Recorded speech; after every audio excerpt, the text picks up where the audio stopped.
Pa-like, share and subscribe naman po mga master. Kabanata 1661. Ang kaaway sa kanlurang hangganan ay ang pinakamalakas. Ang mga nasa silangan at hilaga ay mahina, ngunit sila ay isang puwersa pa rin na dapat magpatibay alang. Lumilitaw na ang mga kaaway sa timog ay may kontrolin ang tubig, samantalang ang mga nasa hilaga ay maaaring kontrolin ang yelo at nyebe. Masyadong marami silang Supreme Class Warriors sa kanilang panig. Hindi natin sila mapipigilan. Judging by their different skin tones, we can tell na hindi sila galing sa iisang bansa. Ito ay tila isang kalyadong hukbo ng mga Supreme Class Warrior mula sa buong mundo. Ang mga Dragonites ay mabilis na nakakalap ng intel sa kanilang mga kaaway. Makinig kayong lahat, si Erudia ay kasalukuyang nahaharap sa isang krisis na hindi kailanman. Hindi kalabisan kung tawagin itong krisis ng epikong sukat. Ang pagkakaiba ng kapangyarihan sa pagitan ng ating puwersa at ng kaaway ay napakalaki. Ang masama pa nito, hindi natin alam kung sino sila. Ang pangalawang linya ng depensa ay malapit ng mahulog, at ang ikatlong linya ng depensa ay malapit ng sumunod kung hindi tayo gagawa ng isang bagay ng mabilis. Ngunit si Erudia ay hindi umaamin ng pagkatalo. Kahit na ang lahat ng mga pagsubok na nakasalansan laban sa amin, kami ay magwawalang bahala ng aming mga espada at ipagtanggol ang aming lupain hanggang sa kamatayan. Hindi pwedeng mahulog si Erudia. Nagalit ang lahat ng tao sa kwarto. Paprotektahan namin si Erudia sa lahat ng paraan. Si Floyd, ang Hidden Dragon, The Calamity, at ang Nine Lords ay pupunta kaagad sa silangang hangganan kasama ang ating mga tauhan. Magpadala rin ng National Guardian doon. Hayaan ang sinaunang pamilya ng medical elite na pamunuan ang bahagi ng Supreme Class Warrior ng Dragonites upang ipagtanggol ang kanlurang hangganan. Ang iba sa mga lalaki ay hahatiin sa dalawang pangkat, bawat isa ay pinamumunuan ng isang National Guardian. Pagkatapos ay tatanggo sila upang suportahan ang ating mga puwersa sa hilagang at kanlurang hangganan. Gusto kong maihatid kaagad ang lahat ng sandata at kagamitan sa ating mga puwersa sa lahat ng 4 na war zone. Sa pamamagitan nito, pinakilos ng mga Dragonites ang lahat ng kanilang mga pagsubok at sumali sa labanan. Sigurado ka ba dito? Ngayon ang araw ng kasal ni Mr. Carter ng sinaunang pamilya ng medical elite. Kalimutan mo na ang maudite na kasal. Isama ang sinaunang pamilya ng medical elite sa labanan. Samantala, si Carter ay may masayang ngiti sa kanyang mukha habang siya ay nakaupo sa likurang upuan ng kanyang sasakyan. Akin na sa wakas si Abigail. Higit sa lahat, matutulungan niya akong madagdagan ang aking kapangyarihan. Ramdam na ramdam ni Abigail ang nakakapasong tingin nito sa kanya, na siyang pinakaayaw niya. Gayunpaman, naikuyom lamang niya ang kanyang mga kamao at tiniis ito para sa kaligtasan ni Levi. Magiging bahagi ka na ng sinaunang pamilya ng medical elite mula ngayon, Abigail. I'll be sure to treat you well, sabi ni Carter na may halik sa kanyang mga mata. Hindi nagtagal ay nakarating sila sa lugar ng kasalan kasama ang lahat ng miyembro ng konseho ng sinaunang pamilya ng medical elite na dumalo. Dahil sa kanilang mataas na katayuan sa lipunan, marami ring mga Supreme Class Warriors ang naruroon sa eksena upang mag-alay ng kanilang suporta at pagpapala. Ang kapaligiran ay hindi kapani-pani, walang masigla at masaya. Si Levi at ang kanyang gang ay dumalo rin bilang mga miyembro at kamag-anak ng pamilya ng nobya. Habang nagpa siya ang sinaunang pamilya ng medical elite na sumama sa isang tradisyonal na seremonya ng kasal, kinailangan ni na Abigail at Carter na lumuhad sa harap ng kanilang mga pamilya sa pagtatapos nito. Ang mga nilalaman ay nabibilang sa novel drama, org. Sa ngayon, ang ikakasal ay luluhod sa harap ng kanilang mga pamilya. Habang si Abigail ay nakatayo sa tabi ni Carter sa harap ng kanilang pamilya, nadama niya ang kanyang puso sa tuluyang kawalan ng pag-asa. Sa sandaling lumuhad ako, mawawala ang lahat ng pag-asa, at opisyal na akong ikakasal kay Carter. Oh, well, gagawin ko ito para sa kapakanan ni Levi. Nang malapit na siyang lumuhad, isang malakas na ingay ang bumalot sa kalangitan. Boom! Nasa panganib si Erudia. Inaatake tayo sa lahat ng panig. Ang video na ito ay edited by Herban TV. Kabanata 1662. May isang taong tumakbo at sumigaw sa mga tao, na nagpasindek sa lahat. Parehong natigilan sina Abigail at Carter sa kanilang mga aksyon. Ano? Nagulat si Levi. Alam kong may mangyayaring ganito, pero hindi ko akalaing mangyayari ngayon. Talagang naglunsad ng pananakit ang mga B***starred na iyon sa araw ng kasal ni Abigail. Nagulat si Zoe at lahat ng kapamilya niya kay Levi. Oh, Diyos ko, talagang tama siya tungkol sa araw na ito ay isang masamang araw. Hindi ako makapaniwalang sinasalakay si Herodia. Anong nangyayari dito? Sino ang maglalakas loob na salakayin si Herodia? Hindi pa namin matukoy ang kalaban, pero alam namin na lubos na kaming napapalibutan. Hindi mabilang na Supreme Class Warriors ang lumalaban kay Herodia habang nagsasalita kami. Dahil sa malaking sukat ng pag-ataking ito, sigurado akong malalaman ito ng buong mundo, walang magawang bulalas ng lalaki. Sa sandaling iyon, isang helicopter ang lumipad at lumapag sa malapit. Ilang Dragonites ang lumabas mula rito at tumakbo papunta sa kanila. Masamang balita, ang mga puwersa ng kaaway ay umaatake kay Herodia mula sa lahat ng direksyon. Kailangan namin ang sinaunang pamilya ng medical elite para sumali sa labanan. Nagawa na ng mga Dragonites ang lahat, kaya maaari na kayong magtungo sa kanlurang hangganan kasama ang ating Supreme Class Warriors. Napaka-urgent ng misyong ito, kaya pakibilisin.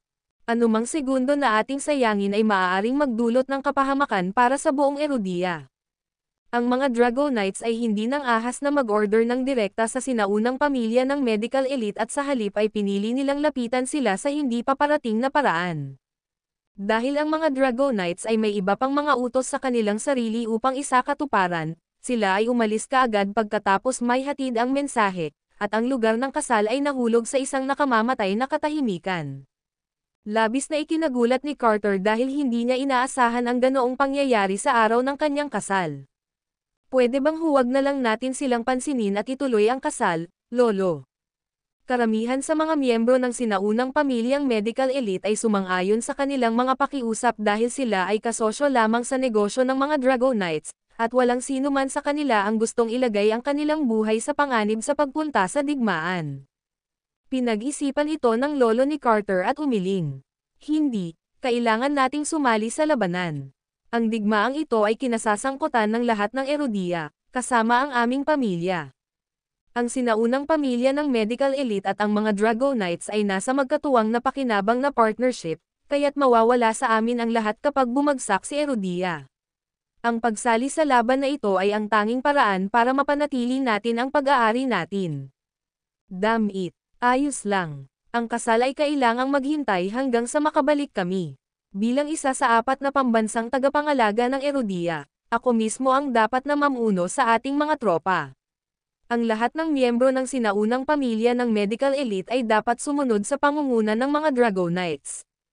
Kahit na nag-aatubili si Carter, wala siyang pagpipilian kundi ang sumali sa labanan. Nagulat si Abigail sa biglang pagbabago ng mga pangyayari. Pagkatapos ay sinulyapan niya si Levi at tinanong si Benny, maaari din ba akong sumali sa labanan? Ang pangarap ko ay maging isang doktor ng militar. Sure, go on ahead, nakangiting sagot ni Benny. Kung mas bata pa siya, sumama na rin siya sa kanila. Pagkalipas ng ilang oras, kumalat ang balita tungkol sa pag-atake kay Herodia sa mga pahayagan at internet.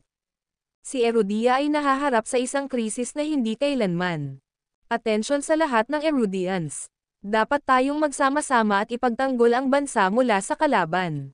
Ang tagumpay ay magiging atin. Ang video na ito ay edited by Herban TV. Kabanata 1663. Iba-iba ang reaksyon ng mga tao sa buong Herodia. Ang ilan ay natakot, habang ang ilan ay nanatiling hindi nabigla. May mga humiling na umalis ng bansa para makatakas sa gulo. Doon, magpapatuloy silang isuko ang kanilang pagkamamamayan at maging mamamayan ng ibang bansa.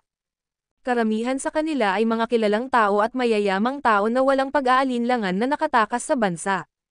Nang kumakalat ang negativity sa paligid, nanatiling positibo ang ilang tao.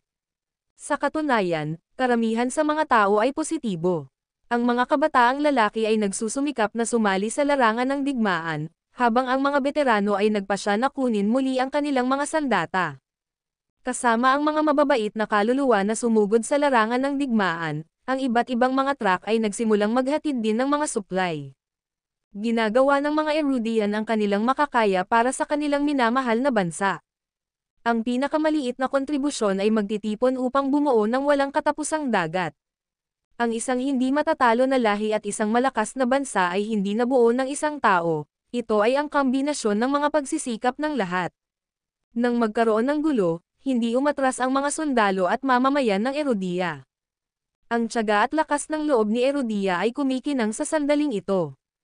Walang makakatalo kay Erudia. Gaano man kalakas ang kalaban, na kay Erudia pa rin ang tagumpay. Ang mga Erudian ay matyaga at tumangging sumuko. Ang buong Erudia ay sumabog sa isang siklab ng galit, kabilang ang Northampton. Sa Black Residence, ang ating bansa ay nasa gulo. Kailangan nating mag-ambag hanggat kaya natin. Maaaring pinahirapan ni Meredith at Robert ang mga bagay para kay Levi noon, ngunit nang magkaproblema si Erudia, handa silang tulungan sila. Ipinahayag ni Russell, laban ako sa labanan para sa kapakanan ni Erudia. Sige, ang pamilyang itim ay magbibigay ng mga gamit. Kung ikukumpara sa sigasig ng pamilyang itim, tahimik ang pamilya Lopez. Nang dumating ang gulo, pinag-isipan nila ang kanilang mga utak para malaman ang ruta ng pagtakas sa halip na mag-alok ng kamay. Sina Sean, Logan, at iba pa ay mga God-class warriors na nilagyan ng iba pang kasanayan sa pakikipaglaban at mga mahiwagang gamot, ngunit iniisip nilang umiwas sa gulo tulad ng mga ordinaryong mamamayan. Ipinahayag ni Zoe, may sapat akong kakayahan na sumali sa labanan. Ang mga nilalaman ay nabibilang sa novel drama, org. Tumango si Mia, Zoe, sasama ako sa iyo. Hindi ka namin papayagang umalis. Bata pa si Evie. Oo, kung may mangyari sa iyo, paano tayo? Parehong tumanggi sina Aaron at Caitlin na tumanggi. Itay, Nay, nagkakagulo ang ating bansa. Kung wala na ang ating bansa, masisira rin ang ating tahanan. Ano ang magiging Erudia kung ang lahat ay may parehong pag-iisip? Isasama ko si Evie sa labanan kung mas matanda siya. Ganti ni Zoe. Napabuntong hininga ang lahat. Ang buhay sa panahon ng labanan ay malupit, dahil ang matanda at bata ay maaaring mapilitang sumama sa labanan. Wala silang ibang pagpipilian. Levi, anong ginagawa mo? Malapit nang makipaglaban ang asawa mo sa anak mo. Bakit parang hindi ka nabibigla? Oo, dati ka namang gumawa ng God of War, diba? Narinig ko ang tungkol sa iyong mga nagawa. Maswerte ka lang na ipinanganak ka sa tamang panahon. Kapag ang tunay na problema ay kumakatok, wala ka. Oo, ito ang panahon na pinamumunuan ng mga martial artist. Ano ang kaya mo? Paano mo paprotektahan ang iyong pamilya at ang iyong bansa? Ang video na ito ay edited by Herban TV. Kabanata 1664. Itinuro ng lahat si Levi, kasama ang mga duwag na iyon, si Sean at ang kanyang barkada. Sila ay nagsasalita mula sa kanilang mataas na moral na mga kabayo. Levi, duwag ka. Lalaki ka rin ba? Isang sundalo ni Erudia. Paano mo paprotektahan ang bansa? Biglang sumilay ang malamig na kislap sa titig ni Levi. Sa aking mga kamao. Matapos ang unang katahimikan, ang lahat ay nagtawanan. Ang mga nilalaman ay nabibilang sa novel drama, org. Si Levi ay isang ordinaryong tao, kaya walang silbi ang kanyang mga kamao. Tinanggap nila ito bilang isang biro. Pagkatapos ay sinabi ni Levi, Zoe, Mia, dapat kang manatili sa bahay. Mag-isa akong pupunta sa labanan. Ha, makikipaglaban ka, bakit hindi ka pa umaalis? Ang iba ay nagpatuloy sa pagtitig sa kanya na nagtatanong. Ngumisi si Levi, may hinihintay ako. Ha, maging tapat ka lang at sabihin sa amin na natatakot ka. Napakasamang palusot na iyon. Hindi pinansin ni Zoe ang kanilang mga panunuya at iginiit, Levi, pupunta ako ngayon. Alagaan mong mabuti ang anak natin. Tumango si Mia, tama. Huwag kang mag-alala, Levi. Magiging maayos lang kami. Tinuruan tayo ng ating Panginoon kung paano makatakas sa gulo. Desidido sila, at walang makakapigil sa kanila. Nang aalis na sila, may dumating na taga Wildefield. Ito ang kanilang Panginoon, si Tristan. Nandito ako para maghatid ng utos mula kay Wildefield. Walang sino mang pinapayagang lumahok sa labanan ni Erudia. Kayong dalawa, sumunod kayo sa akin. Nakatanggap lang ng balita si Wildefield na ang masasamang puwersa, na nagtagumpay ng ruling union, ay nagbigay ng babala sa mundo ng martial arts. Kung may mga puwersa o martial artist na sumali sa labanan sa pagitan ni Erudia at ng ruling union, sila ay hahabulin. Ang masasamang puwersang ito ay mas malakas kaysa sa Shadow Order, para sa karamihan sa kanila ay mayroong rank 6 na martial artist o ang Supreme Class bilang kanilang unang linya ng depensa. Nang magsama-sama ang mahigit 100 ng masasamang puwersa, ang mga martial artist sa Erudia ay natakot lamang.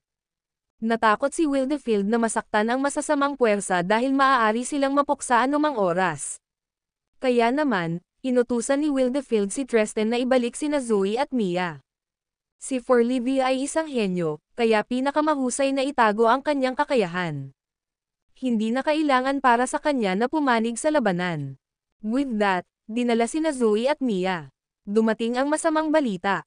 Ang pangalawang hadlang sa depensa ay gumuho, habang ang pangatlong linya ng depensa ay bahagya ng kumapit. Maging ang ikaapat na hadlang sa depensa ay nasa panganib. Sa wakas, dumating ang tulong na ipinadala ng mga Dragonites upang labanan ang kanilang kalaban.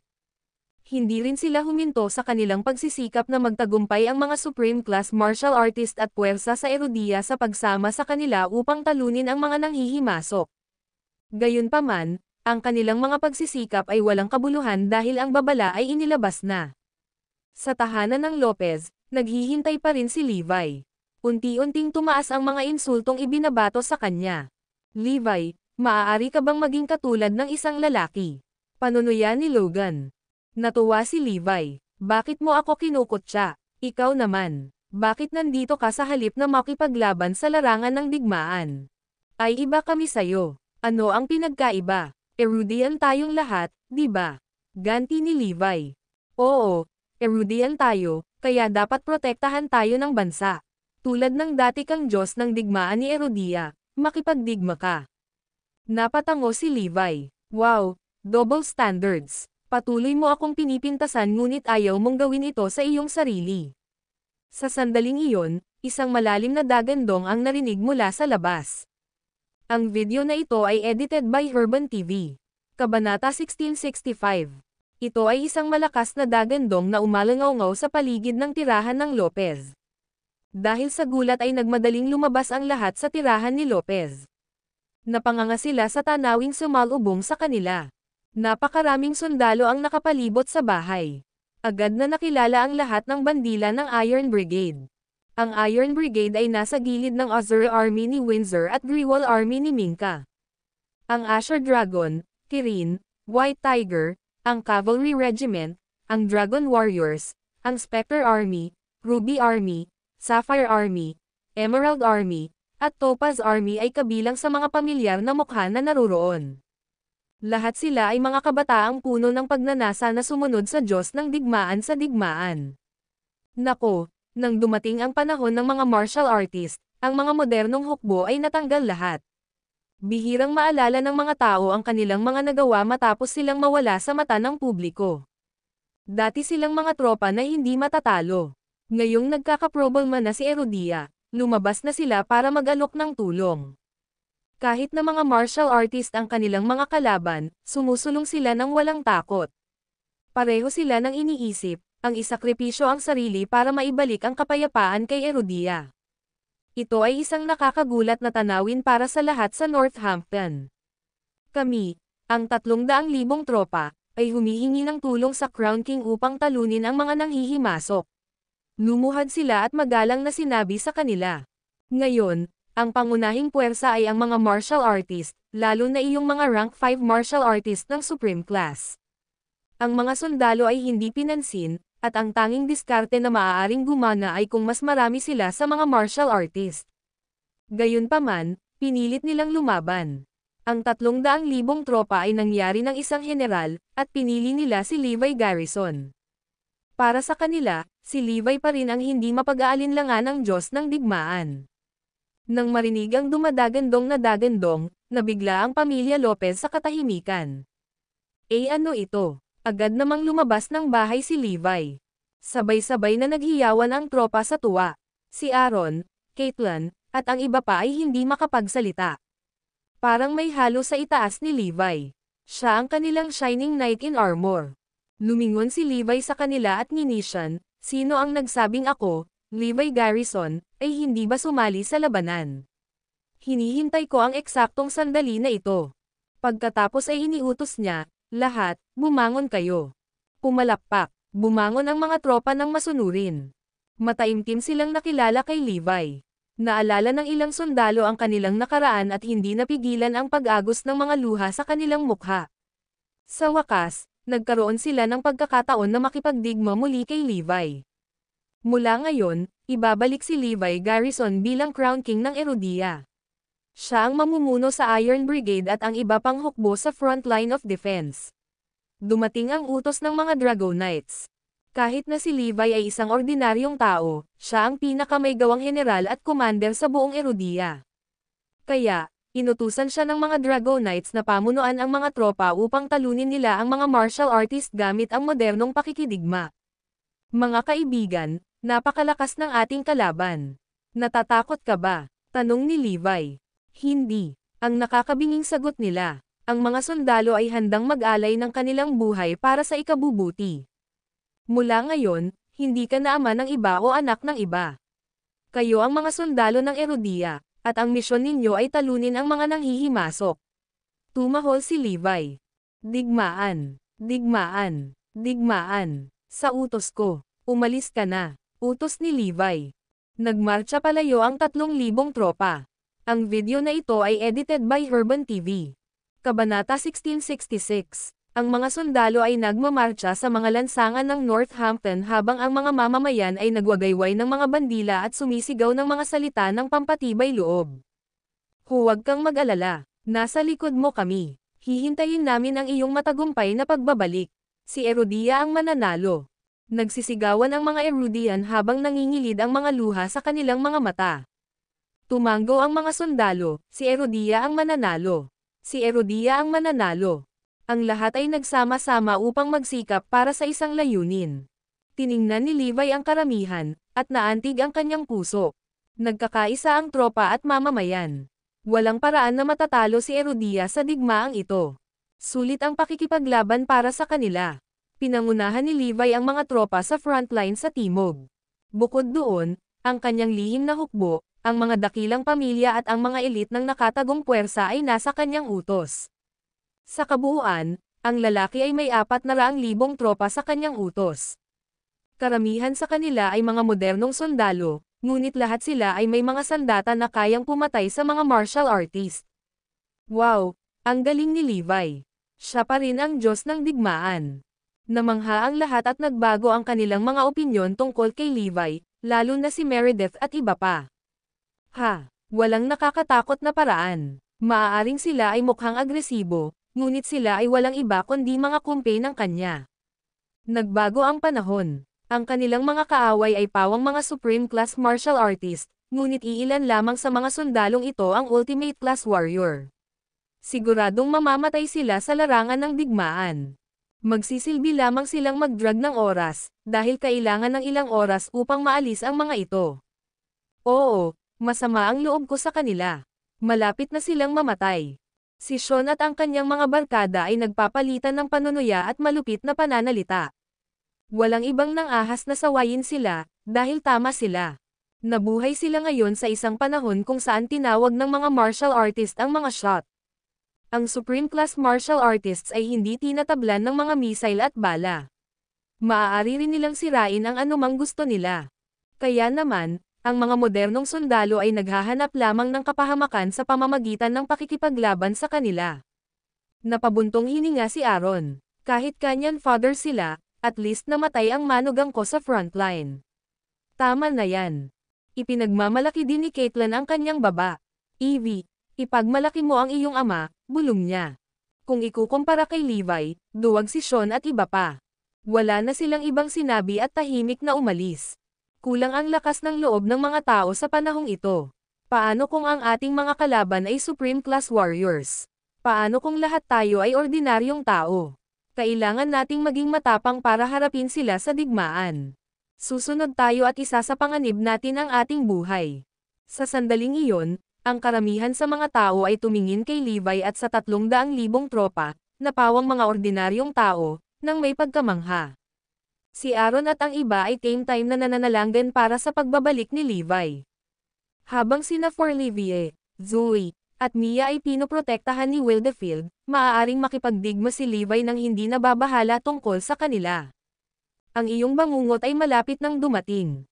Deklara ni Levi, isang nagbabantang panlilisik na sumisilip sa kanyang mga mata. Ang mga nilalaman ay nabibilang sa novel drama, org. Siya at ang mga tropa ay nagmarcha patungo sa pagtatanggol sa baybayin sa timog. Gayunpaman, habang papunta doon, may hamarang sa kanilang daan. Maghanda para sa labanan. Ang video na ito ay edited by Urban TV. Kabanata 1667. Dahil ito ay masyadong biglaan, ang mga tropa ay halos maglunsad ng isang pag-atake. Hawakan mo, parang may mali, mga tao natin sila, sigaw ni Levi. Huli niyang napagtanto na ang mga taong nakatayo sa kanyang harapan ay nakasuot ng luma at mapuputing mga battlesuit. May mga veterano mula sa nakalipas na ilang henerasyon. Ang mga taong ito ay may iba pang edad. Ang ilan sa kanila ay may kulay abu-pang abuhok. Nalaman agad ni Levi kung sino sila, mga veterano ni Erudia. Maaaring nagretiro na ang mga veterano, ngunit sasali pa rin sila sa hukbo kung may nagaganap na digmaan. 32,456 na veterano mula sa timog, nag-uulat para sa tungkulin. Mangyaring payagan kaming sumali sa iyong hukbo. Ang mahigit 30,000 veterano ay nakasuot ng kanilang uniforme ng militar upang ipagtanggol ang kanilang bansa. Saludo. Binati ng mga veterano si Levi. Ibinalik ng lalaki ang kanilang pagsaludo ng may pagmamalaki ng ngiti. Inaprubahan. Maaari kang sumali sa aming hukbo. Ito ang listahan ng ating mga pangalan, tingnan mo ito. Sabi ng pinuno at iniabot ang isang listahan ng pangalan kay Levi. Saglit na iniwas ni Levi ang kanyang tingin sa listahan bago ito ibinigay kay Asher Dragon. Gumawa ng kaayusan sa lalong madaling panahon. Nagbigay siya ng isa pang pagsaludo kasama ang kanyang mga tropa. Saludo sa mga veterano. Sa daan, lumaki ang hukbo. Gustong sumali sa kanila ng mga veterano, martial artist, ordinaryong tao, at maging mga teenager. Siyempre, hindi pinayagan ni Levi ang lahat ng pumunta sa kanila na sumama sa kanyang hukbo. Sa oras na dumating sila sa Coastal Defense, mayroon siyang humigit kumulang 500,000 sundalo sa kanyang command. Noon, madali nilang talunin ang daan-daang bansa, pero ngayon, tense na ang lahat. Masyadong malakas ang kalaban nila kaya hindi nila masisigurong mananalo sila. Hindi maiiwasan ang digmaan sa pagitan ni Erudia at ng ruling union. Karamihan sa mga ikatlong hadlang sa pagtatanggol sa iba't ibang rehiyon ay gumuho.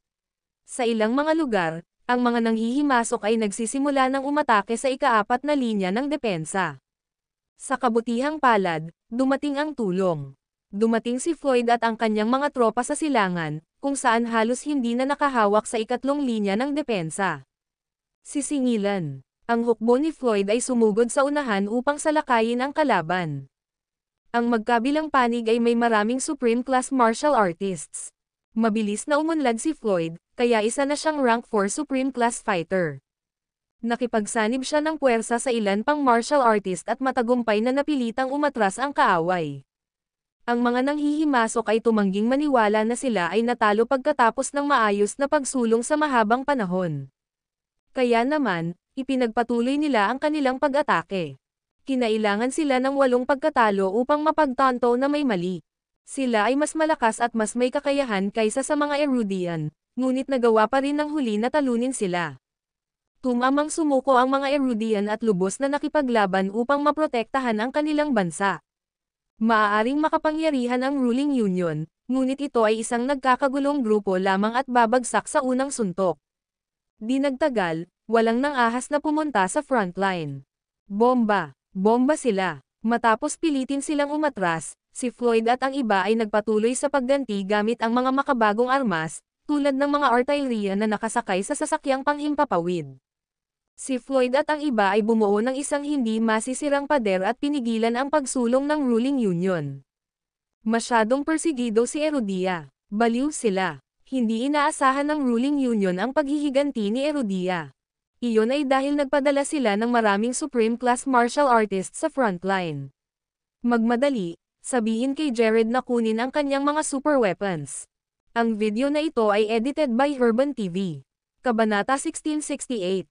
Kaagad, ang pinuno ng Triple Group, si Lee Jong-guk, ay nakipag-ugnayan kay Jared at sinabi sa huli ang tungkol sa kanilang balakid. Ginoo, shite, kailangan namin ang iyong super weapon para mapuksa ang mga supreme class na martial artist ng Erudia sa frontline. Malaking banta sila sa atin. Humalaklak si Jared habang sinabing, huwag kang mag-alala. Pupunta na ako dyan. Di nagtagal, dumating ang lalaki at ang kanyang pangkat sa larangan ng digmaan dala ang mga super weapon. Ang mga nilalaman ay nabibilang sa novel drama, org. Gumawa siya ng bagong quantum weapon. Ang super weapon ay napakalakas upang sirain ang lahat ng nakikita, kabilang ang supreme class martial artist, sa pamamagitan ng pagsasama-sama ng lahat ng kapangyarihan nito. Nilagyan din ito ng isang tracking device. Kung ang isang tao ay tinarget ng sandata na ito, hindi ito titigil hanggat hindi namamatay ang taong iyon. Akala ko hindi na ako mahirap. Isang mapang-asar ng ngiti si Jared. Habang ang naghaharing unyon ay sumulong ng walang anumang hadlang, nakalimutan na niya ang lahat.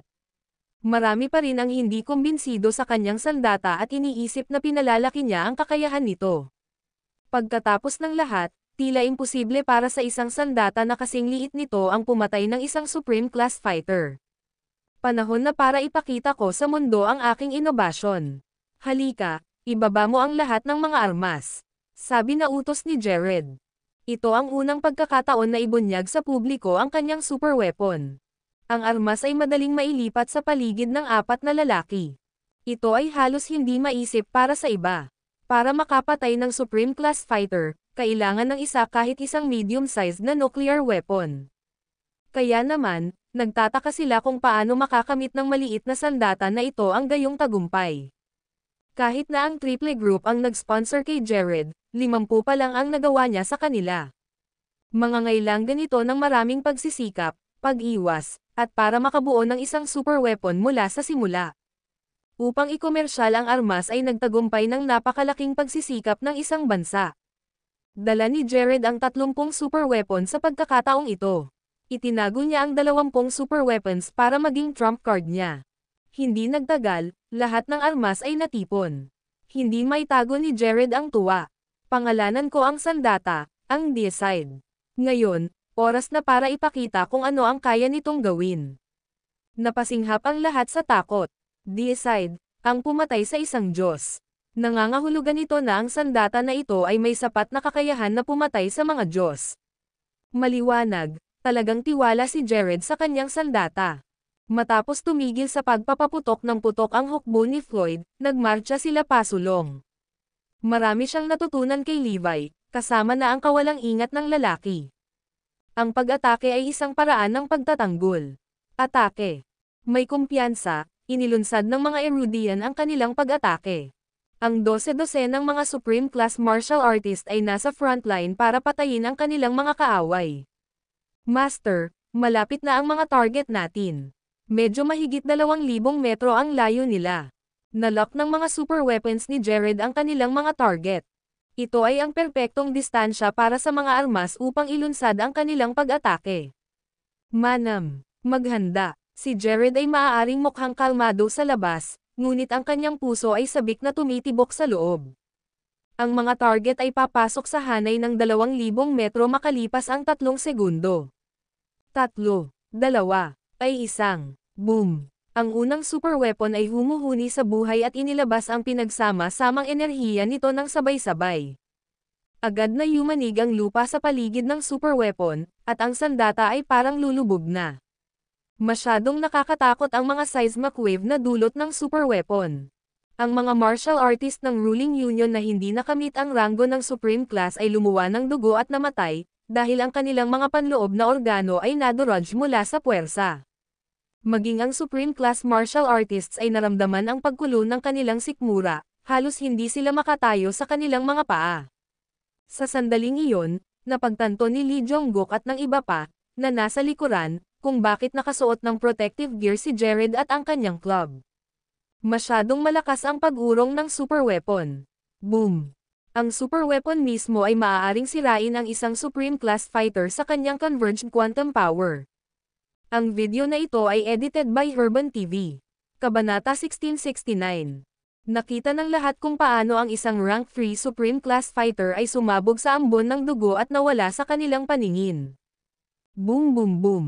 Habang ang 30 deicide ay sabay-sabay na pinaputok, ang mga paghihinagpis ay naririnig sa lahat ng dako.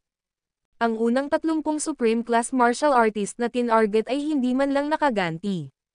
Ang kanilang mga katawan ay sumabog sa madugong ambon at nawala sa paningin. Ito ay isang nakakatakot na tanawin na ikinagulat ng magkabilang panig. Habang ang mga putok ay nagpaputok, ang Supreme Class Martial Artists, na akala nila ay hindi magapi, ay mabilis na naalis. Ang sobrang nakakatakot na tanawin ay nagulat sa lahat. Ito ay kahanga-hanga. Ang naghaharing unyon ay mananalo. Hindi nagtagal, maririnig ang huni ng kagalakan mula sa hukbo ng ruling union. Ang mga super weapon ni Jared ay mas malakas kaysa sa naisip nila. Ang swerte ay nasa aking panig. Parang baliw na sumigaw si Jared, tingnan mo, ito ang aking nilikha. Ako, si Jared Scheidt, ang pinuno ng mundo. Lahat ay nakatakdang yumukod sa akin. Patayin lahat ng Supreme Class Martial Artists dito. Mabilis na pinunan ng kanyang mga nasasakupan ang mga super weapon ng mga energizer na nagsisilbing kapangyarihan sa mga sandata tulad ng mga bala. Hindi nagtagal, natapos na nilang i-refill ang lahat ng super weapons at tinutukan ang iba pang Supreme Class Martial Artists. Kailangan na nating umatras, masyadong makapangyarihan ang mga armas nila. Sumigaw ng babala si Floyd. Nang marinig ang kanyang babala, tumalikod ang lahat at tumakas. Gayunpaman, mayroong hindi bababa sa 100 ng mga Supreme Class Martial Artist na natarget ng mga tracking device ng deicides. Boom, boom. Kaagad, ang Supreme Class Martial Artists ay sumambulat sa mga ambon ng dugo.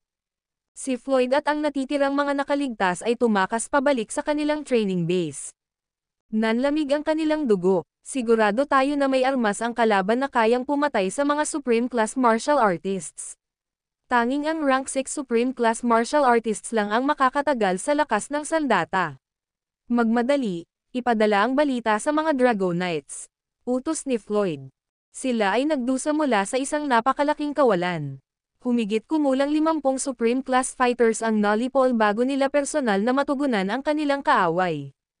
Kung ang iba ay hindi nakatakas sa oras, mawawalan sila ng kahit 100 Supreme Class Fighters. Samantala, ipinagdiriwang na ng ruling union ang bago nitong tagumpay.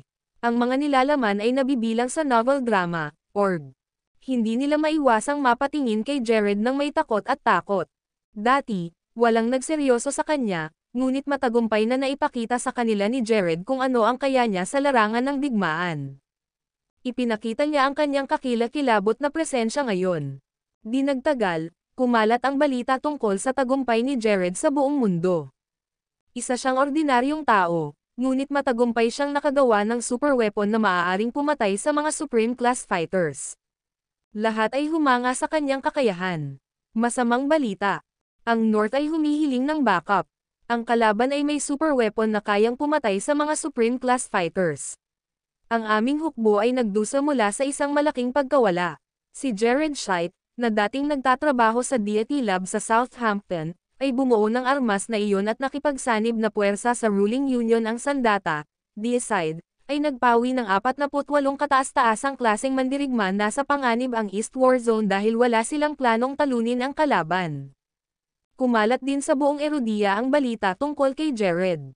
Ano? Jared Scheidt. Hindi siya nerd. Pwede bang ang sandata na nilikha niya ay pumatay ng isang Supreme Class Fighter ng totoo? Ha? Jared Scheidt. Hindi ka panipaniwala iyon. Napatulala ang mga nakakakilala sa lalaki sa personal. Nang marinig ni Zoe ang tungkol sa balita sa Wildefield, sa wakas ay alam na niya kung bakit sinabi ni Jared ang mga salitang iyon sa kanya noon. Ang video na ito ay edited by Herban TV. Kabanata 1670. Ito ay isang nakagigimbal na balita sa lahat. Walang nakakaalam na ang isang nerd ay magtataksil kay Erudia at magiging kaaway ng bansa. Ang super weapon na kanyang binuo ay ang nakitang hadlang para kay Erudia sa digmaan. Nang marinig ni Levi ang balita, sa wakas ay naunawaan niya kung bakit napakaraming mandirigman ng Supreme Class ang handang maging tagasunod ni Jared. Teka, Hiniling ko sa mga Dragonites na mag-imbestiga tungkol doon. Bakit hindi sila nagsumbong sa akin?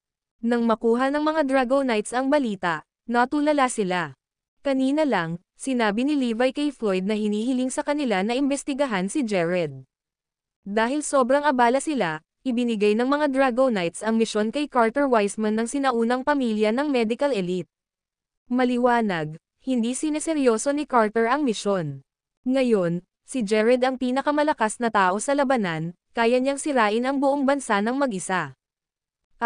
Carter Wiseman. Lahat ay nagngangalit sa galit, nilalabanan ang pagnanasang bigyan si Carter ng mga malalakas na sampal. Kung alam nila ang tungkol sa mga super weapon ng mas maaga, ang silangan ay wala sa ganitong sitwasyon. Nang marinig ito ni Carter, laking gulat niya na ang isang ordinaryong tao ay maaaring magdulot ng kakilakilabot na pagkawasak. Ito ay isang aral para sa lahat na huwag maliitin ang sinuman, gaano man kaliit at hindi gaanong mahalaga ang taong iyon. Personal na tinawagan ni Levi si Floyd at sinabihan ang huli na maghintay sandali. Matapos harapin ang krisis sa timog, agad siyang tatanggo sa silangan. Noon, si Erudia at ang ruling union ay naglalaban sa North War Zone at West War Zone. Makapangyarihan ang ruling union, ngunit ginagawa ni Erudia ang lahat ng makakaya upang manatili. Ang East War Zone ang nakakuha ng pinakamaraming kasama nito. Habang sumusulong ang hukbo ng naghaharing unyon ng walang takot, dumarami ang kanilang mga nasawi araw-araw. Ang mga super weapon ni Jared ay hindi napigilan, at wala silang pagpipilian kundi ang mga umatras. Ang hukbo ni Floyd ay hindi nang ahas na umatake o ipagtanggol ang kanilang sarili. Masakit sa kanila na makita ang kanilang mga kasamahan na nawawalan ng buhay tuwing ibang araw. Tumawag lang sa akin si Master at sinabihan kaming manatili. Malapit na siyang pumunta dito. Kailangan nating mag-isip ng paraan para harapin ang kalaban. Nagsimulang talakayin ni Floyd at ng iba pang mga nakatataas ang tungkol sa isang plano. Samantala, patuloy na sumusulong ang hukbo ng naghaharing unyon. Hindi maitago ni Jared ang tuwa sa kanyang tagumpay. Hindi ako nerd. Isa akong Diyos. Tumahol siya. Ang mga nilalaman ay nabibilang sa novel drama, org. May na-curious at nagtanong, Mr. Shite, may kahinaan ba ang armas mo? Hindi. Ngunit mayroon kaming limitadong mga energizer na kumikilos tulad ng mga bala para sa mga baril. Mayroong 30 super weapon, at naghanda ako ng 30 energizer para sa bawat super weapon. Sa teorya, maaari nating lipulin ang 900 mandirigman ng Supreme Class na may 900 energizer. Matapos marinig ang kanyang paliwanag, tuwang-tuwa ang iba. Ito ay halos hindi magagapi. Kung makapatay tayo ng 900 Supreme Class Martial Artist, posibleng sakupin ang silangan ng Erudia. Oo, 900 Supreme Class Martial Artists. 3,000 lang sila, pinakamarami. Tumango si Jared. Oo. Ngunit kailangan nating gamitin ang mga energizer sa tamang lugar para patayin ang Supreme Class Warriors. Hindi natin sila masasayang sa pagpatay ng ibang tao. Ipagpatuloy natin ang pagpilit sa kanila Supreme Class Warriors na magpakita ng kanilang sarili para mapatay natin silang lahat. Si Floyd at ang kanyang mga tauhan ay nasa mainit na talakayan sa sandaling iyon. Iniulat ng aming mga especially iya mula sa kampo ng kaaway na mayroong limitadong mga energizer para sa mga super weapons. Lahat ng sinabi ni Jared kanina ay ibinalik kay Floyd. Sapat na ang 900 energizer para patayin ang lahat ng ating Supreme Class Fighters. Hindi natin kayang ipagtanggol ang sarili natin. Napabuntong hininga si Floyd. Sa sandaling iyon, nagsalita ang West Sky Lord of the Calamity, na nagpahayag, mayroon akong plano. Ang video na ito ay edited by Herban TV. Kabanata 1671. Ano ito? Spill. Ang lahat ay napalingon sa West Skylord ng may pag-asa. Huminga ng malalim si West Skylord at nagpaliwanag, ang kanilang mga armas ay sinadya upang patayin ang mga Supreme Class Warriors, kaya hindi nila sasayangin ang mga energizer sa mga ordinaryong tao. Oo. Ang mga armas ay ginagamit para patayin ang mga Supreme Class Warriors. Paano naman iyon? Ang iba ay nalilito. Maaari tayong magpanggap na pekeng Supreme Class Warriors at maakit ang kanilang atensyon, kaya gagamitin nila ang lahat ng kanilang mga energizer sa maling tao. Sa ganoong paraan, maaari nating ibalik ang mga plano. Napasinghap ang iba sa kanyang plano.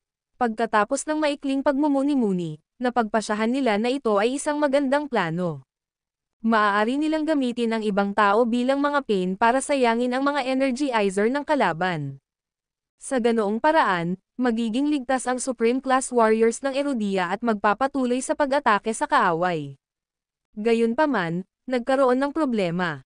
Sino ang magiging pain para makaakit ng sandata para salakayin sila? Ang sandata ay sapat na malakas upang sirain ang mga Supreme Class Warriors, pati na ang mga mandirigma ng iba pang mga ranggo. Sa madaling salita, ang mga pain ay magiging kumpay ng kanyan. For a split second, natahimik ang lahat nang mapagtanto nila na ang isang dilema, sino ang magiging pain? Ang mga piniling sumama sa labanan ay hindi natatakot na mamatay, ngunit kailangan nilang mamatay para sa tamang layunin. Gusto nilang mamatay habang nakikipaglaban sa kalaban sa halip na mamatay bilang pain. Isang mahabang katahimikan ang nangyari. Sa sandaling iyon, nagpalitan ng tingin si North Skylord at iba pa bago ipahayag, ang kapahamakan ay humaharap sa hamon. Nakuha na natin ang intel at alam na natin ang deployment ng kalaban, kaya ngayon ay ililihis natin ang atensyon nila. Ang apat na Panginoon ay handang ialay ang kanilang buhay. Sila ay magiging mga pain, na ginagawang sayang ng mga super weapon ang mga energizer sa pagsira sa kanila. Mga kasama, magaling. Nag-thumbs up si Floyd at iba pa sa kanila. Alam ng apat na Panginoon na ito ay isang landas ng walang pagbabalik, ngunit wala silang pagpipilian. Siguradong may mga nasawi sa isang digmaan. Magpapanggap kaming Supreme Class Fighters. Naniniwala na ako na ang super weapon ay maaaring makita ang aura ng isang Supreme Class Fighter, kaya kailangan nating magkaroon ng aura na iyon para ma-target tayo ng sandata. Ipinahayag ng North Skylord. Madali lang yan. Ipauwi mo na sa amin. Pagkaraan ng ilang oras, ang libu-libong miyembro ng The Calamity ay nilagyan ng aura ng mga Supreme Class Fighters pansamantala. Tanging ang West Skylord at ang kanyang intelligence team na hindi kasama sa misyon. Noong una, gusto niyang sumama sa iba, ngunit tinanggihan ng tatlo pang Panginoon ang kanyang kahilingan. Kinailangan niyang manatili para sa ibang layunin. Mga kasama, oras na nating magsakripisyo para sa bahay. Tayong tatlo ang mamumuno. Natatakot ka ba? Tanong ng East Skylord. Hindi. Hindi kami natatakot. Ang iba ay umungal. Sige, sa aking utos, tanggalin ang iyong mga maskara ngayon. Utos niya. Agad na tinanggal ang lahat ng kanilang maskara sa utos na iyon. Bukod sa Four Lords, ito ang unang pagkakataon na tinanggal ang iba pang miyembro ng The Calamity ang kanilang mga maskara. Mula noong araw na sumali sila sa The Calamity, inatasan silang magsuot ng maskara sa lahat ng oras. Hindi nila alam kung ano ang hitsura ng ibang miyembro.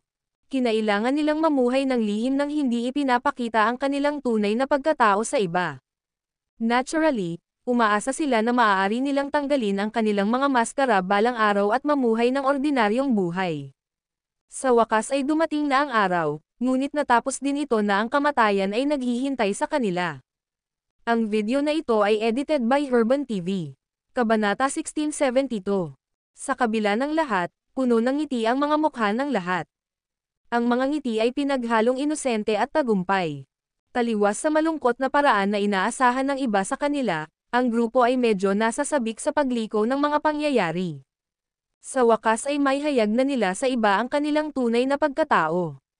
Ang mga nilalaman ay nabibilang sa novel drama, org. Please remember my face and name, Erudia. Ako si Eren Pick mula sa Gold City sa Northwest. Ang North Skylord ang unang lumabas. Sinundan siya ng East Skylord sa likod niya. Ako si Arman Momoa mula sa Fair Lake City sa Northeast. Pagkatapos, sinundan ng South Skylord ang kanilang mga yapak at bumulalas. Ako si Roderick Artlet mula sa Tyhaven City sa Timog. Bang! Bang! Bang! Sa sandaling sumugod silang tatlo, nabuong tinarget sila ni Deicide, at silang tatlo ay naglaho kaagad nang tamaan sila ng Energizer. Mga kapatid, lahat kayo ay gumawa ng mabuti. Naikuyom ni Floyd at ng iba pa ang kanilang mga kamao habang ang kanilang mga mata ay nanlilisik sa nakita. Atin na ngayon. Ako si Joseph Valdez mula sa Summer City sa North. Ako si Bradley Owens mula sa Yorkshire City sa Timog. Dwayne Bowman mula sa Lake City sa North. Rayford Miller mula sa Fountain City sa Timog. Erodia, tandaan mo ang aming mga pangalan at mukha. Mag-away tayo mga kapatid. Mahigit 1,000 miyembro mula sa The Calamity ang sumugod. Dahil sa likas na katangian ng The Calamity, palagi itong hinihiling na manatiling hindi nagpapakilala sa mga miyembro. Sa makatuwid, ang kanilang mga profile ay walang laman. Walang background information sa kanila, at walang nakakaalam ng kanilang tunay na pangalan. Gayunpaman, hindi ito karanasan na wala silang anumang background o background. Sa kanilang mga huling sandali, ibinalita ng lahat ang kanilang mga pangalan at kung saan sila nanggaling sa pag-asang may makakaalala sa kanila kung sino talaga sila. Ang makilala sa kanilang mga tunay na pangalan at background ay isang bagay na matagal na nilang inaasam. Lahat ng miyembro ng The Calamity ay mga bayani. Lahat kayo ay hindi pinangalan ng mga bayani, at ang mga tao ng Erodia ay aalalahanan kayong lahat kung sino kayo. Saludo sa ating mga bayani. Pinangunahan ni Floyd ang lahat na saludo sa mga nagsakripisyo ng kanilang sarili. Mahigit sa daan-daang mga mandirigma ng Supreme Class ang mabangis na lumaban, na ikinagulat ng naghaharing unyon. Patayin silang lahat, sila ay isang grupo ng mga baliw. Ang labanan ay sa isang kritikal na junction, at ang naghahaunyon ay hindi tumigil upang lumitaw ang mga dahilan kung bakit ang kanilang mga kaaway ay dumating ng may ganitong kabangges. Bukod pa rito, nakita ng Deicide na lahat sila ay mga Supreme Class fighters. Patayin silang lahat, nabulag si Jared sa kanyang pagkauhaw sa dugo at inutusan ang kanyang mga tauhan. Boom! Boom! Boom! Nagpaputok ang Deicide, at isa-isang sumabog ang mga mandirigma ng Supreme Class. Ang mga miyembro ng The Calamity ay walang humpay na nagpaputok ng Deicide sa kanilang lahat. Ang lugar ay ginawang isang buhay na impyerno. Naikuyom ng mahigpit ni Floyd at ng iba ang kanilang mga kamao habang pinagmamasdan ang kanilang mga kasama na isa-isang sumasabog, namumuo ang mga luha sa kanilang mga mata. Ang kanilang mga kasama ay esensyal na naglalagay ng mga kalsada sa unahan para sa kanila gamit ang kanilang buhay. Ang iyong mga sakripisyo ay hindi mawawalan ng kabuluhan. Sigaw ni Floyd. Boom! Boom! Boom! Sumabog ang mga silwete sa masa ng dugo hanggang sa nahulog ang pinakahuli sa kanilang mga kasama. Napuno ng mga metal na kirot ng dugo ang hangin habang hindi mabilang na buhay ang nag-alay. Nako! Naubusan ng energizer ang Deicides. Master, naubusan na tayo ng energizers. Gayunpaman, wala kahit isa sa kanya na raang mandirigma ng Supreme Class na nakaligtas. Isang ngiti ang sumilay sa mukha ni Jared nang marinig ang balita.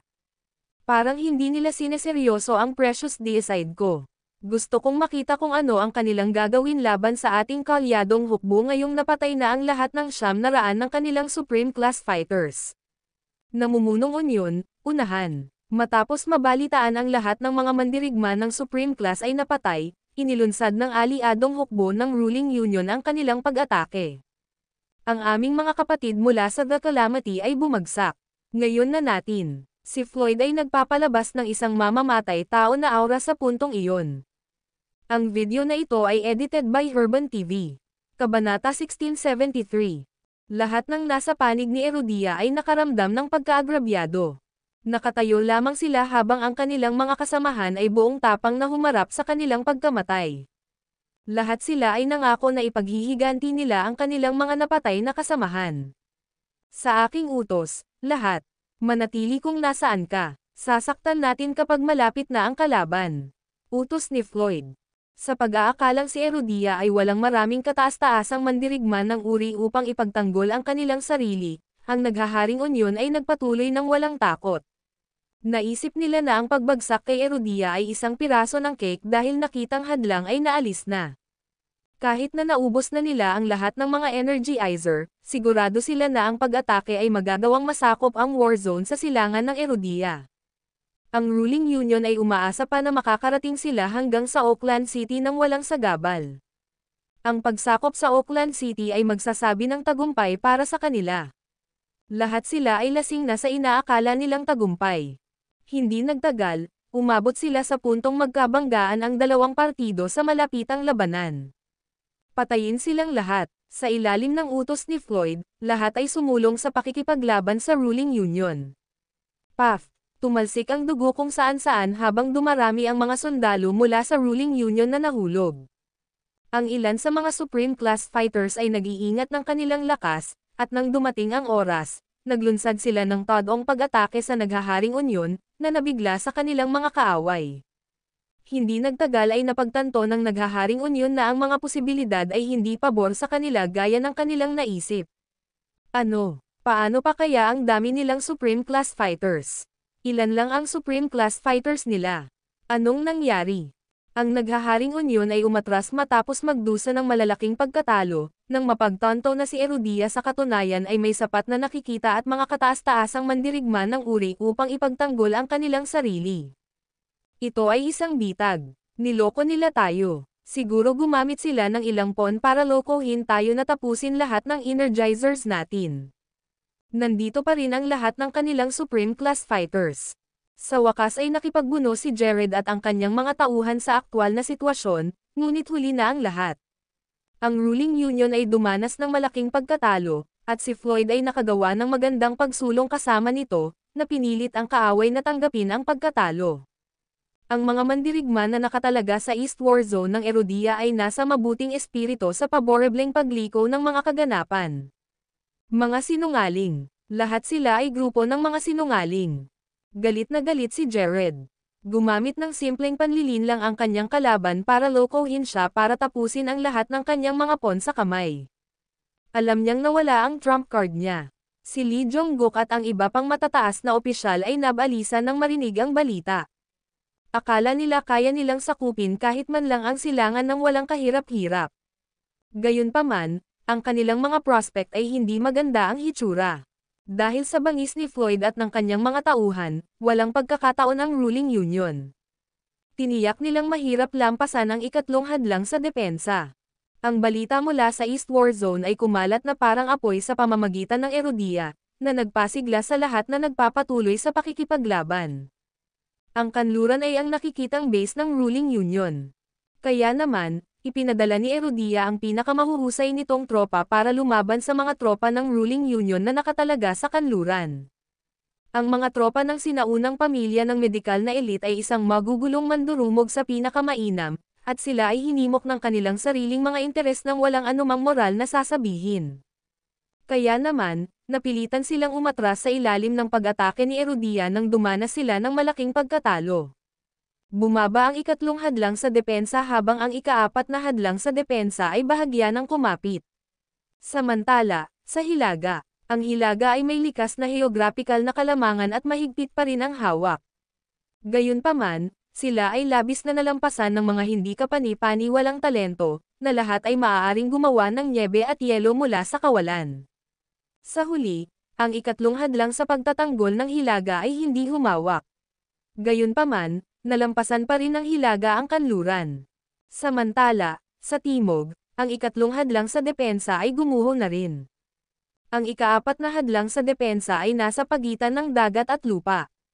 Kung hindi nila mahawakan ang linya para sa ikaapat na hadlang sa depensa, ang ruling union ay makakarating sa kanilang lupa, na magreresulta sa kabuoang pagkatalo ng timog.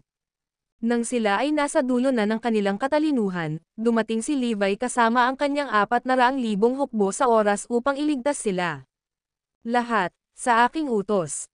Atake. Inutusan ni Levi ang kanyang mga tauhan na sumalakay pagdating sa hangganan ng dagat. Ang video na ito ay edited by Urban TV. Kabanata 1674. Hindi na kailangang sabihin, ang lahat ng mga sundalong nakatalaga kay Timog ay nataranta. Kanina pa nila pinipigilan ang kanilang teritoryo.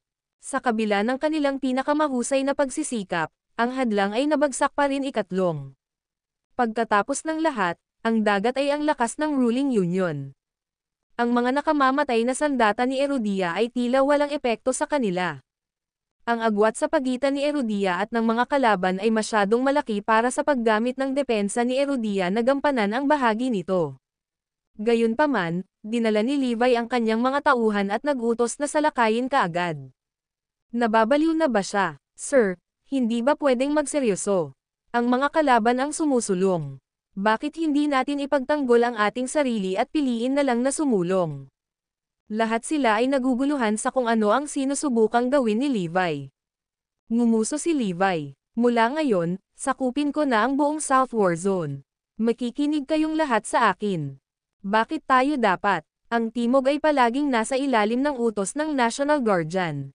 Paano namin tatanggapin ang iyong salita para dito? May nagprotesta laban kay Levi. Walang nagseryoso sa lalaki noon. Total, lahat sila ay mga Supreme Class Fighters. Hindi mahalaga kung gaano karaming tao ang dinala ni Levi. Ang mga Drago Knights ay nagtalaga ng mga serbisyo sa Timog sa pambansang tagapangalaga, si Kai Fisher. Si Kai ay mula sa Sapphire Island. Ang Sapphire Island ay punong-puno ng mga Supreme Class Fighters. Tulad ni Poseidon at ng kanyang mga tauhan, sila ay mga tao sa dagat. Matapos ang proactive solicitation ng Drago Knights at ipinangako ang mga palabas, sa wakas ay sumali sa mga tao sa Sapphire Island sa hanay ng mga Drago Knights. Ang pinuno ng Sapphire Island, si Kai ay itinalaga pa bilang isa sa 4 na National Guardians. Nasaan na siya? Tawagan mo si Kai ngayon din. Sabihin sa kanya na si Levi Garrison ang humihiling sa kanya. Hindi nagtagal, si Kai, na nakasuot ng uniforme ng manlalaban, ay dumaan sa gilid ng isang grupo ng mga mandirigma. Sino ang naghahanap sa akin? Mayabang ang tono ng lalaki, at walang kibo ang mukha. Ako ang naghahanap sa iyo. Kinukuha ko ang lahat sa Timog. Kailangang makinig sa akin ang lahat, at kasama ka rito. Hindi nagpatalo si Levi at inutusan kaagad si Kai. Hindi na kailangang sabihin, ang kanyang sinabi ay natigilan sa mga nasasakupan ni Kai. Sino siya sa tingin niya? Sino ka? Paano ka naging kwalipikadong utusan kami? Putol ni Kai habang nakatitig kay Levi. Ako si Levi Garrison, ang Crown King. Noon ibinunyag ni Levi ang kanyang pagkakakilanlan. Ah, so ikaw pala ang Crown King. Kilala kita. Iniisip mong ipagtanggol ang lugar sa kakaunting bilang ng mga taong dinala mo. Alam mo ba kung ano ang kinakalaban mo? Tinapunan ni Kai si Levi ng mapanuksong tingin sa kabila ng pagsisiwalat ng huli sa kanyang tunay na pagkatao. Walang ibig sabihin ang mga headcount sa labanan kung mayroon ka lamang mga hindi sanay na sundalo. Ang mga taong ito ay magiging mga kumpe ng kanyan sa harap ng mga malalakas na kaaway. Sinong nagsabing ipagtanggol ko ang lugar? Sinasabi ko na dapat tayong maglunsad ng isang pag-atake. Hindi na nakaimik si Kai. Nagkuko na ba siya? Ibigay ang iyong tungkulin at maging sa aking utos. Tumahol si Levi. Oo, ang Crown King ay napakalakas, ngunit wala akong narinig na kahit ano tungkol sa pambansang tagapangalaga na kailangang sumunod sa iyo. Tapos, napasmirk si Kai nang may naalala siya. Hindi ba kayo maglulunsad ng pag-atake? Gawan namin kayo ng paraan para madali kayong makalunsad ng atake. Panunuyapan ni Kai, ang trabaho natin ay ipagtanggol ang lugar na ito. Kung sakaling hindi mo alam, gusto kong ipaalala sa iyo na ang ating mga kaaway ay ang Hamon. Hahabulin na sana ng lalaki si Levi, ngunit nagbago ang isip niya matapos itong pag-isipan. Ang pagpapadala kay Levi at sa kanyang mga tauhan sa isang labanan ay hindi masyadong masamang ideya. Wala akong mawawala at lahat ay mapapakinabangan sa halip. Ang mga nilalaman ay nabibilang sa novel drama, org. Sa nakikitang si Levi ay may kasamang 400,000 hukbo, natural na magtatagal ang mga kaaway para mapatay silang lahat. Sa asensya, bibilhin niya tayo ng mahalagang oras. Walang mawawala kay Kai kapag handang ibigay ni Levi at ng kanyang mga tauhan ang kanilang buhay para mabili siya ng ilang oras. Siyempre, hindi nakakalimutan ni Levi ang naglalaro sa isip ni Kai. Kung saan, sumagot ang una, nako, hindi ko iniisip na magiging problema iyon. Hindi pa rin siya umaasa sa walang kwentang grupo. Mabuti pang dalhin ko ang mga tauhan ko para maglunsad ng todo atake. Sa huli, binuksan ni Kai ang pang-4 na hadlang sa depensa para makadaan si Levi at ang kanyang mga tauhan. Ang video na ito ay edited by Urban TV. Kabanata 1675. Nagtawanan si Kai at ang kanyang mga tauhan matapos masaksihan si Levi at ang kanyang mga tauhan na dumaan sa ika-4 na hadlang sa depensa at pumasok sa teritoryo ng mga kalaban. Anong grupo ng mga luni? Wala silang ideya kung ano ang kinakalaban nila. Ngumisi si Kai. Oo, ipinagmamalaki ng mga idiot na iyon ang misyon sa pagpapakamatay. Hindi na nila kailangang lumayo. Lalamunan silang lahat ng mga halimaw sa ilalim ng dagat ng mga kaaway bago pa man sila makarating sa kabilang panig. Ang mga mandirigma mula sa palasyo ni Poseidon ay hindi lamang nagtagumpay sa mga labanan sa dagat, ngunit mayroon din silang ilang mga halimaw sa ilalim ng dagat hanggang sa kanilang kalamangan. Ang pagpapakawala sa mga halimaw ay magdudulot ng malaking pinsala sa timog ng Erudia. Kahit na ang Supreme Class Fighters ay nasa awan ng mga halimaw na iyon. Kaya, ang mga ordinaryong tao ay hindi man lang magkakaroon ng pagkakataon laban sa mga nilalang na iyon. Hayaan niyo sila. Focus tayo sa sarili nating laban. Kailangan lang nating maghintay at manood ng magandang palabas. Ngumisi si Kai. Sa kanila, mahalagang dinadala ni Levi ang kanyang mga tauhan sa isang misyon ng pagpapakamatay. Inakala nila na walang sino mang kaluluwa ang makakalabas na buhay. Hindi nagtagal, narating ni Levi at ng kanyang hukbo ang intersection sa pagitan ng ikatlo at ikaapat na hadlang sa depensa. Huwag paganahin ang lahat ng telekomunikasyon sa buong timog. Ayokong may lumabas na balita dito. Intindihin. Utos ni Levi. Opo, Ginoo. Haharanggan namin ang lahat ng signal ng telekomunikasyon at siguraduhin na ang mga palabas sa labas ng warzone ay pinaghihigpitan. T-3 minuto para i-disable ang lahat ng signal ng komunikasyon sa loob ng timog. Walang sino man sa labas ng timog ang makakaalam kung ano ang nangyari dito. Ang block sa mga signal ng telekomunikasyon ay inilapat sa lahat ng timog, kabilang ang mga kaaway. Lahat ito ay bahagi ng plano ni Levi. Hindi niya maaaring ipagsapalaran na ipaalam sa mga tagalabas kung ano ang naganap kay Timog, kabilang ang paghahayag ng kanyang kapangyarihan. Kung hindi, mawawalan siya ng elemento ng sorpresa kapag nakikitungo sa ruling union o sinuman sa Erudia, sa bagay na iyon. Ang mga nilalaman ay nabibilang sa novel drama, org. Siya ay nagpaplano na maglunsad ng mga nakaw na pag-atake sa 3 iba pang mga warzone pagkatapos niyang gawin sa Timog. Kaya, kailangan niyang harangan ang lahat ng signal sa timog upang manatili sa itaas na kamay ng kanyang sariling plano. Master, tapos na tayo. Gaano kalayo ang mga kalaban sa atin? Tanong ni Levi. Ang kaaway ay 5 milya lamang ang layo, at mabilis silang papalapit. Naramdaman ng aming radar ang mabilis na paggalaw sa malalim na dagat. Ang mga hindi kilalang bagay ay mabilis na lumalapit. Kahit na ang mga signal ay napakahina, hindi ito na-detect. Napangiti si Levi matapos marinig ang mga ulat.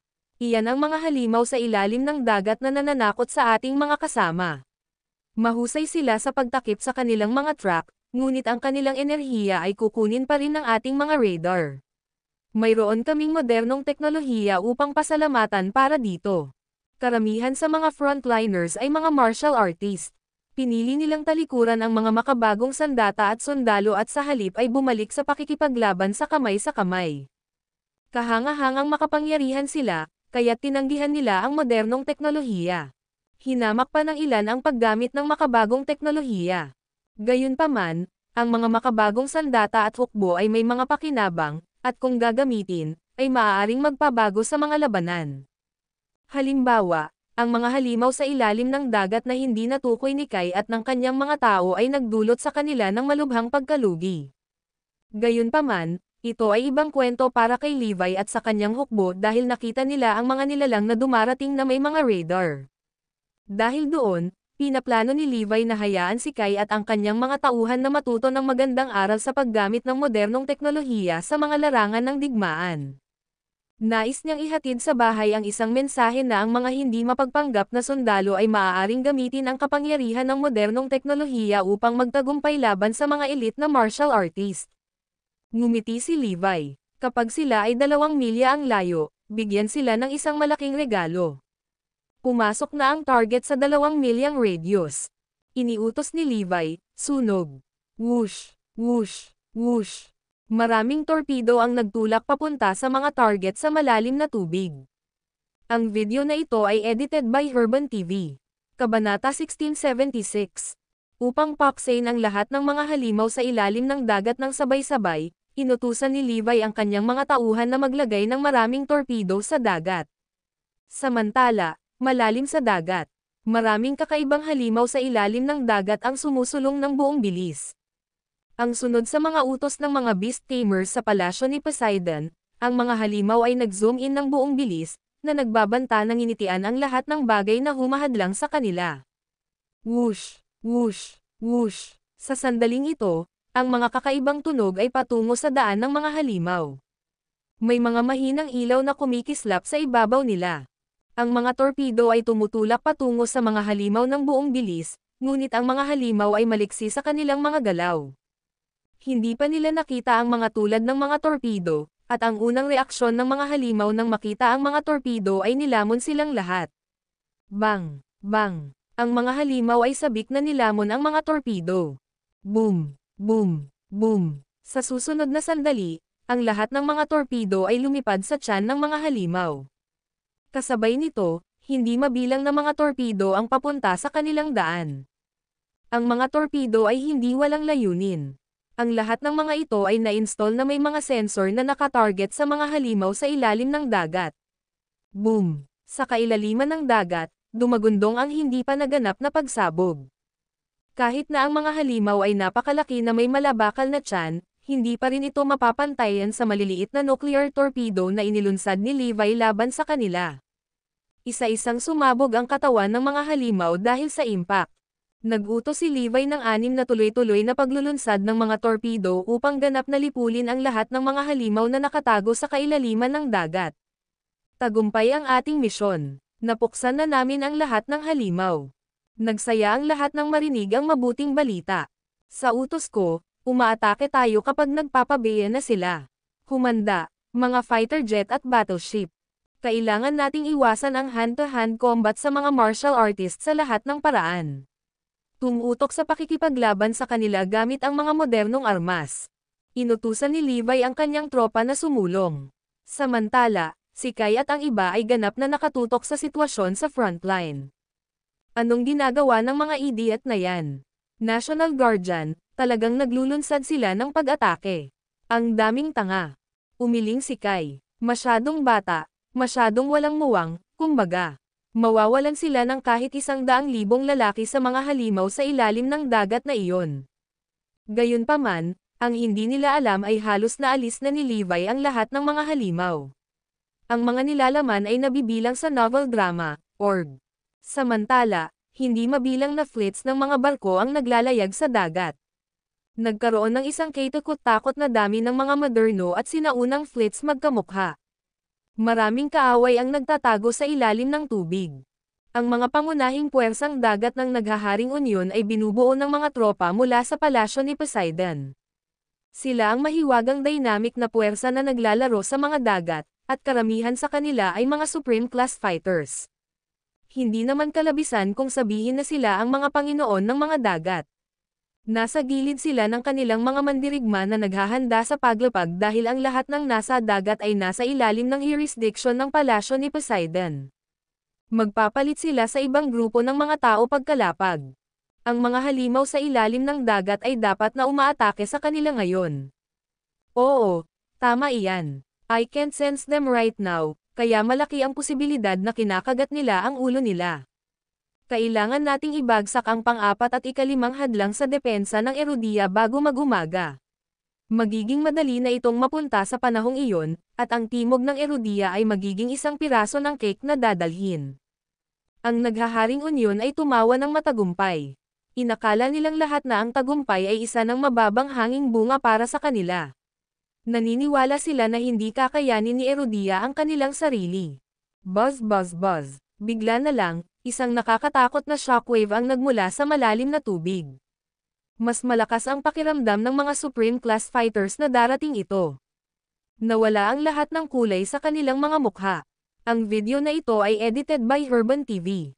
Kabanata 1677. Bumalik na ba ang mga halimaw? Ito ang unang tanong na pumasok sa karamihan ng mga tao mula sa palasyo ni Poseidon. Ang direksyon na naramdaman lang nila ay tipikal ng mga halimaw sa ilalim ng dagat sa tuwing sinusubukan nilang paamuhin ang mga hayop. Hindi, ito ay isang kakaibang alon ng enerhiya, shoot. Boom! Sa sumunod na sandali, isang kakaibang sandata ang pumutok mula sa malalim na tubig at sumabog ng papalapit ito sa ibabaw ng dagat. Boom! Basag! Ang mga daing ng sakit at mga tunog ng pagbitak ng mga buto ay napuno ng hangin habang ang lugar ay nabomba ng carpet hanggang sa ang lugar ay nilamon ng nagngangalit na impyerno. Hindi mabilang na fleets ng mga barko ang nawasak dahil sa epekto. Tanging ang mga Supreme Class Fighters lang ang makakapidyo sa momentum mula sa pagsabog. Dahil sa mataas na density ng mga fleet sa dagat, ang ruling union ay dumanas ng isang mapang wasak na casualty.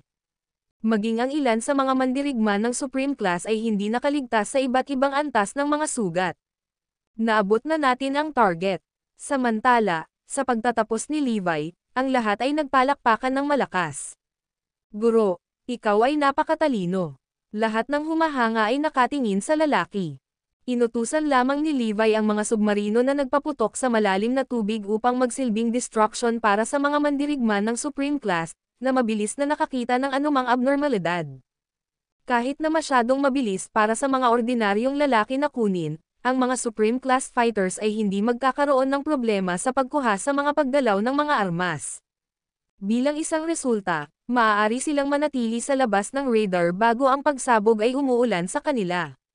Magiging mahirap na paksain ang mga ito kahit na may mataas na katumpakan at mga armas na pinaganya ng GPS. Kaya naman, ang karamihan sa modernong sandata ay walang silbi laban sa mga martial artist. Gayunpaman, ang kanilang mga katawan ay hindi magaganap sa bawat modernong sandata. Ang mga sandatang nuclear ang kanilang kryptonite. Gayunpaman, magiging mahirap na i-target ang mga Supreme Class Fighters dahil maliksi sila sa kanilang mga galaw. Naging madali para sa kanila ang pag-iwas sa mga armas na nakatarget sa kanila. Sa kabila ng kanilang mga katawan na madaling kapitan ng mga sandatang nuclear, magiging madali para sa mga mandirigma na tumakas sa lugar ng pagsabog.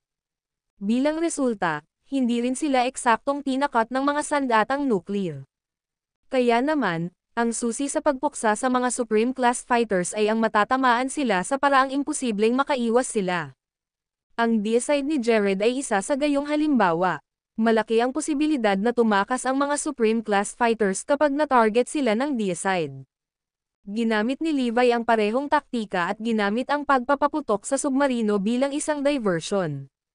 Ang napakalaking shockwave ng enerhiya sa kailaliman ng tubig ay sapat na upang makagambala sa mga martial artist mula sa pag-unawa kung ano ang tunay na darating sa kanila.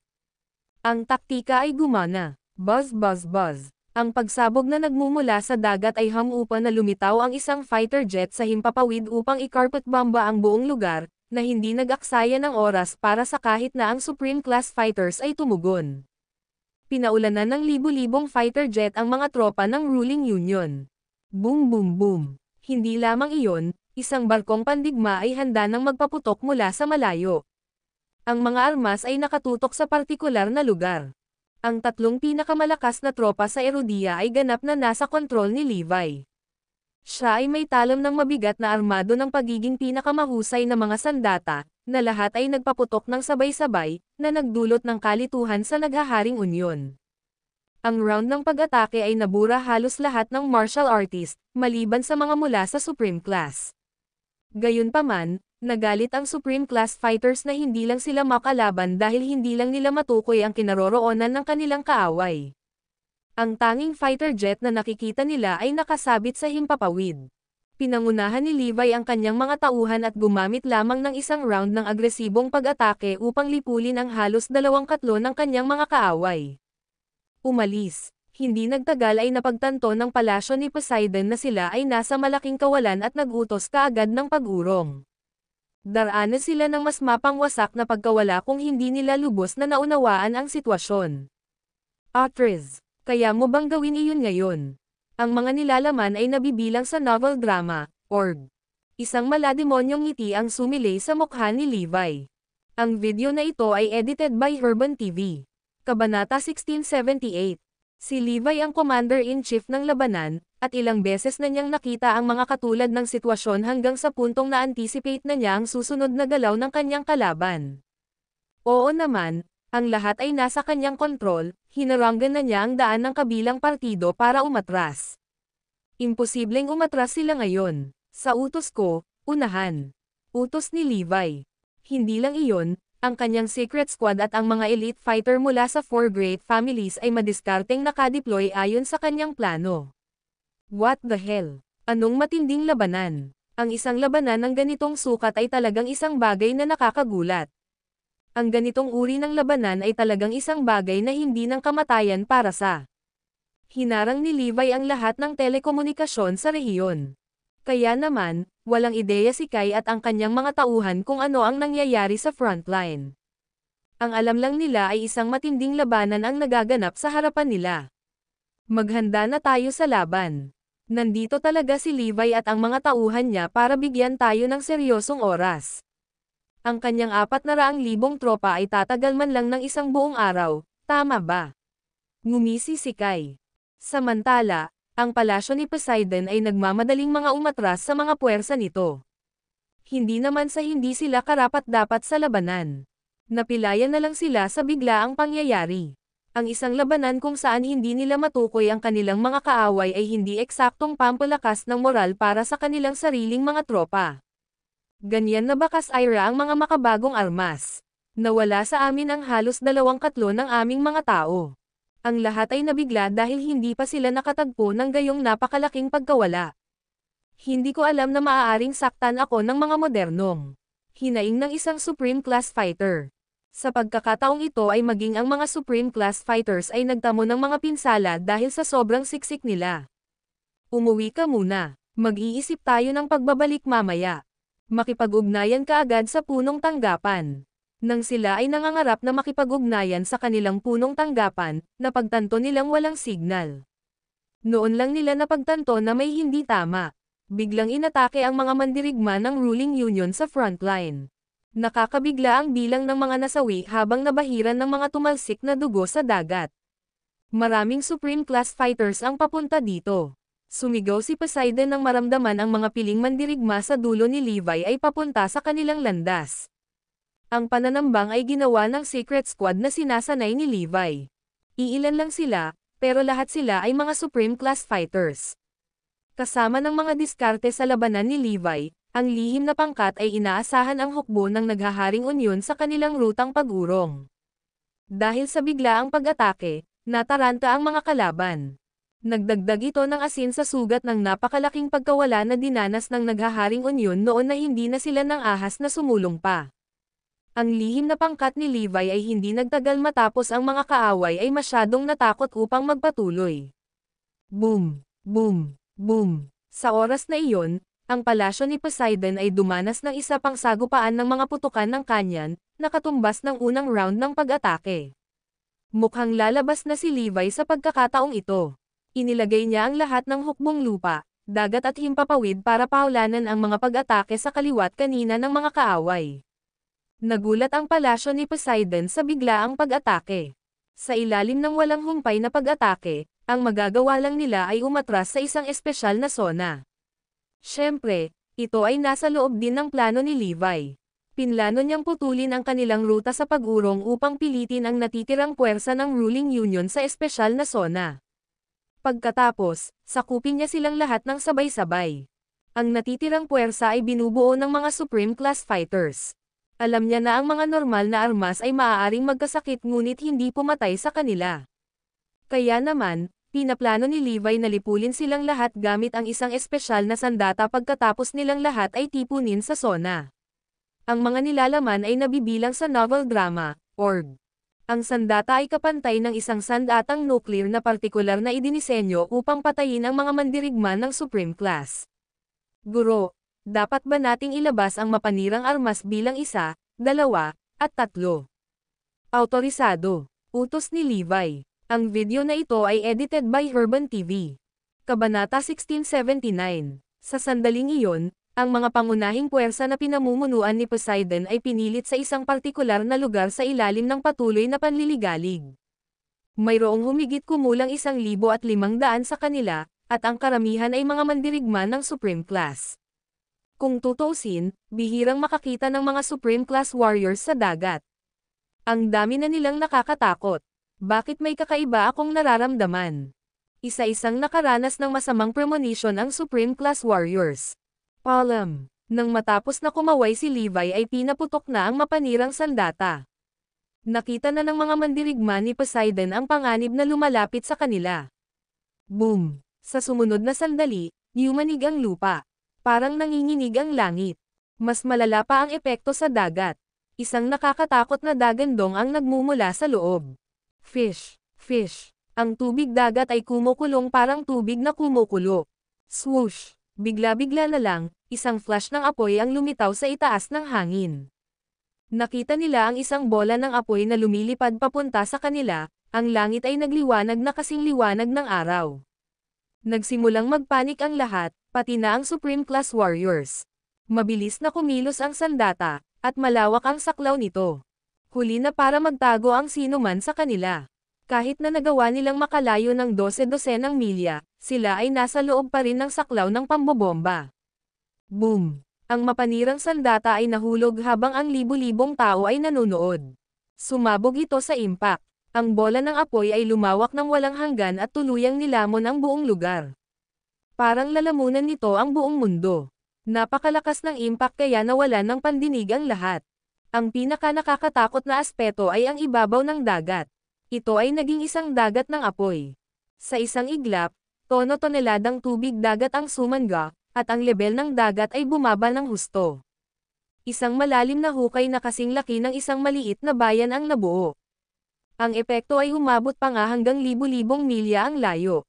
Lahat ng nabubuhay na nilalang sa loob ng 10,000 milya na saklaw ay wala na ngayon. Ang kanilang mga bangkay ay lumulutang sa ibabaw ng dagat. Sa katunayan, karamihan sa kanila ay nawala kaagad. Boom! Mas malala pa ang shockwave. Mabilis itong kumalat, at maging si Kay Fisher, isang Supreme Class Warrior na nakabase sa ika-4 na defense barrier, ay naramdaman ito. Halos mabaligtad ng shockwave ang kanilang base ng depensa. Ano ito? Masyadong malaki ang impact. Nagulat ang lahat. Ano sa lupa ang nangyayari? Ang Ground Zero din ang lugar ng pagtitipon ng mga Supreme Class Warriors.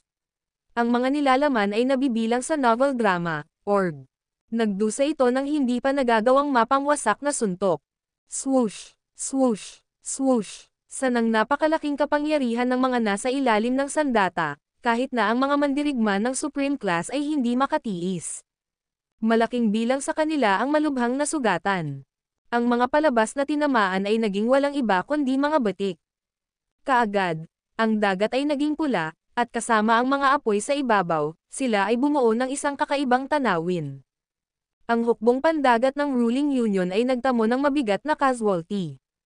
Ang espesyal na ginawang sandata ng pagkawasak ay ang pinakahuling trump card ng Iron Brigade at gagamitin lamang sa pinakakritikal na sandali. Nagpasya si Levi na gamitin ito upang sirain ang mga kaaway ng sabay-sabay nang hindi isinakripisyo ang buhay ng kanyang mga sundalo at upang mabawasan ang mga nasawi. Nanalo tayo! Nanalo tayo! Nagsimulang maghiyawan ang lahat ng nasa gilid ni Levi. Ang kanilang mga kaaway kay Timog ay tinamaan ng husto. Hindi pa tapos. May finale pa, sigaw ni Levi habang umiiling. Alam niyang hindi masisira ng sandata ang isang bahagi ng mga mandirigma. Sisingilan, patayin ang natitirang mga kalaban. Pinangunahan ni Levi ang mga tropa sa lugar at nakitang mayroon pa ring ilang daang nakaligtas. Ang ilan sa kanila ay malubhang nasugatan, at ang iba ay hindi gaanong nasaktan. Karamihan sa kanila na may minor injuries ay rank 6 Supreme Class Warriors. Ang video na ito ay edited by Herban TV. Kabanata 1680. To think na walang epekto sa kanila ang ganitong mapanirang sandata. Ang kanilang pinuno ay walang iba kundi ang Panginoon ng Dagat, si Poseidon. Mayroon silang kabuuang 11 rank 6 Supreme Class Warriors.